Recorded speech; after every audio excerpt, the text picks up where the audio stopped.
Welcome to Career Friend, your pathway to a shining future. Today, we're inside the luxurious Ramada Hotel for a high-stakes chef interview. We'll walk you through 30 essential questions and answers tailored for a five-star setting with simple explanations and professional responses. Meet our candidate, the talented Mr. Michael Douglas. Ready to master your culinary interview? Let's dive in. Here's what I'll guide you through in this tutorial. I'll reveal key tips to help you prepare for your chef interview. I'll provide a powerful list of chef interview questions to master.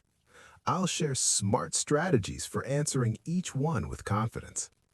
I'll give you standout example answers that set you up for success.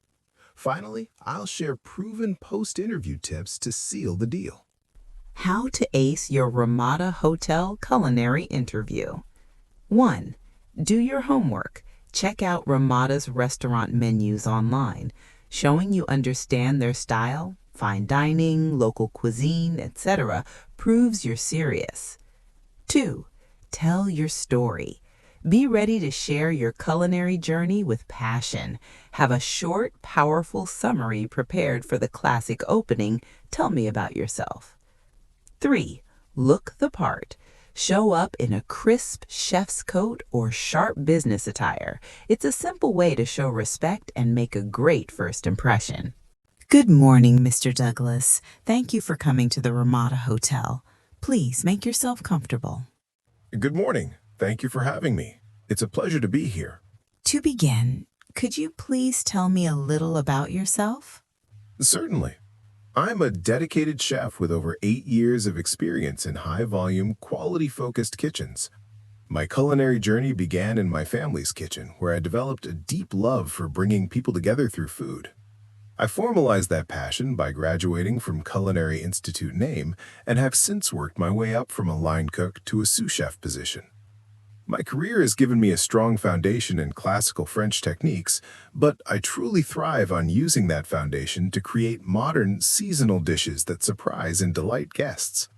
I'm now looking for the right opportunity, like the one here at Ramada Hotel, to take the next step in my career as an executive chef and contribute to a team that values both tradition and innovation.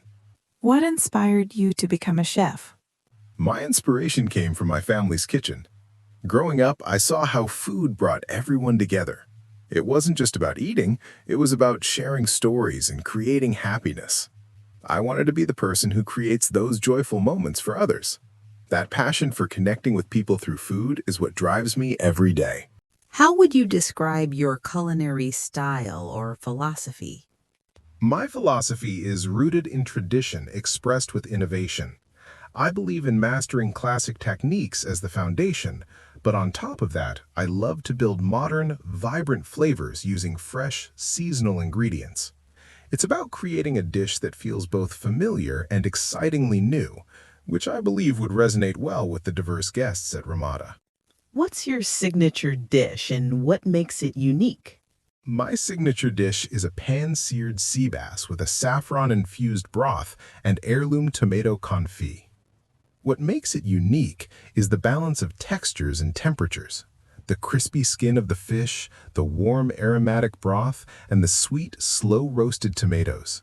It's a dish that looks elegant on the plate, but is deeply comforting to eat, a combination I always strive for. How do you stay up to date with current food trends? I believe a chef must be a lifelong student. I follow renowned chefs on platforms like Instagram to see global trends. I also subscribe to culinary magazines like The Art of Eating and make it a point to dine at new restaurants whenever I can. This helps me bring fresh, contemporary ideas to the menu while always adapting them to our guests' tastes. What's the most challenging dish you've ever prepared? Perfecting a classic beef Wellington was a significant challenge. The key is timing and technique. The duxelles must be dry, the pastry must be crisp, and the beef must be a perfect medium rare. I approached it by breaking it down. I practiced each component separately, making the crepe, the mushroom duxelles, and searing the beef until each was perfect, before finally assembling the whole dish. It taught me that patience and precision are everything. How do you ensure food safety in the kitchen? Food safety is the foundation of a great kitchen. My approach is simple: education and enforcement. I ensure my team is trained on HACCP principles, from proper hand washing to correct temperature controls and storage, especially the importance of avoiding cross-contamination. We maintain strict cleaning schedules and regular temperature logs to ensure every plate leaving the kitchen is safe and of the highest quality. What's your process for creating a new menu item? It always starts with the ingredients. I look at what's seasonal and locally available. Then I think about a flavor profile or a story I want to tell. I create a rough version, test it with my team for feedback, and refine it. Finally, I consider the plate presentation and, crucially, the cost to ensure it's a profitable and beautiful addition to the menu. How do you handle dietary restrictions like allergies? I treat dietary restrictions not as a limitation, but as a creative challenge. We have a clear system. The server communicates the allergy clearly on the docket, and we have a dedicated section in the kitchen with separate utensils and pans to prepare the meal. My goal is to create a dish that is just as delicious and beautifully presented as the original, so the guest never feels like they're missing out. What is your experience with different cooking methods like sous vide? I have extensive experience with a range of methods. I love using the sous vide for proteins like chicken breast or lamb loin because it guarantees perfect even doneness every time. I then finish it with a quick sear for texture.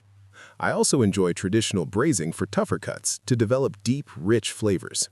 Knowing when to use each method is key to getting the best result. How do you ensure every dish is consistent? I believe in consistency comes from having a clear system. I create detailed recipe cards with photos for every dish, outlining exact measurements, cooking times, and plating guides. I conduct regular pre-service briefings to go over the menu and hold monthly tastings to ensure every chef on the line is executing the dishes to the same high standard. How would you handle a conflict between two cooks? I believe in addressing it quickly and privately. I would speak to each cook separately to understand their perspective without judgment. Then I'd bring them together to facilitate a calm conversation, focusing on finding a solution and moving forward, not placing blame. A kitchen runs on teamwork, and it's my job to protect that environment. What's your approach to training a new junior chef? I'm a big believer in see one, do one, teach one. I start by demonstrating a technique and explaining the why behind it. Then I guide them as they practice. Finally, I encourage them to teach it to another junior team member. This builds their confidence and reinforces their own learning. I also make sure to give regular, constructive feedback. How do you control food costs and manage inventory? Controlling costs is a daily responsibility. I use a first-in, first-out system to manage inventory and reduce waste. I train my team on correct portion control for every dish. We also track waste daily to spot any issues. By negotiating with suppliers and using ingredients creatively, like using vegetable trimmings for stocks, we can maintain high quality while protecting our margins. Can you describe your experience with menu planning and pricing? Absolutely. Menu planning and pricing is a balance of art and science. I calculate the exact food cost of each dish. Then, I consider our target food cost percentage, usually around 30 to 35% for hotels, and the perceived value of the dish. A beautifully plated, unique dish can command a higher price. I also analyze what similar hotels in the area are charging to ensure our menu is competitive. How do you motivate your team during a very busy service? During a rush, my role is to be calm and communicative. I use a clear, loud voice for orders and offer quick words of encouragement. "Nice fire on that fish, Maria," or "Good job, keep the pace, team." Staying positive and acknowledging their hard work in the moment keeps morale high and keeps us focused on our shared goal, getting perfect food out to our guests. What if a key ingredient runs out during service? First, I would immediately inform the service manager so they can alert guests and guide them to alternative dishes. Then I'd quickly assess the situation. Is there a way to adapt the dish with another high-quality ingredient we have? For example, if we run out of the featured fish, could we prepare the same sauce and sides with a different, high-quality protein? The key is to find a solution that maintains quality, not to panic. What would you do if several dishes were sent back in one night? I would stay calm and see it as crucial feedback. First, I'd stop and personally check each returned dish to understand the exact problem. Then I'd quickly address the issue with the section chef responsible, ensuring the remake is perfect. After service, I'd have a calm team meeting to discuss what happened without blame, but as a learning opportunity to prevent it from happening again. How do you prioritize tasks during a busy service? Organization starts before service. I ensure all prep is done and the station is fully stocked. During service, it's about constant communication. I prioritize dishes with longer cook times first. I use a mental timer and constantly check in with my team to ensure everything is flowing smoothly. If things get backed up, I might call for help on a particular station. It's about managing the flow, not just the individual dishes.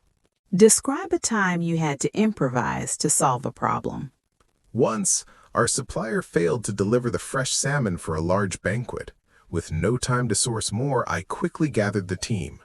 We had an abundance of high-quality chicken breasts and seasonal vegetables in stock.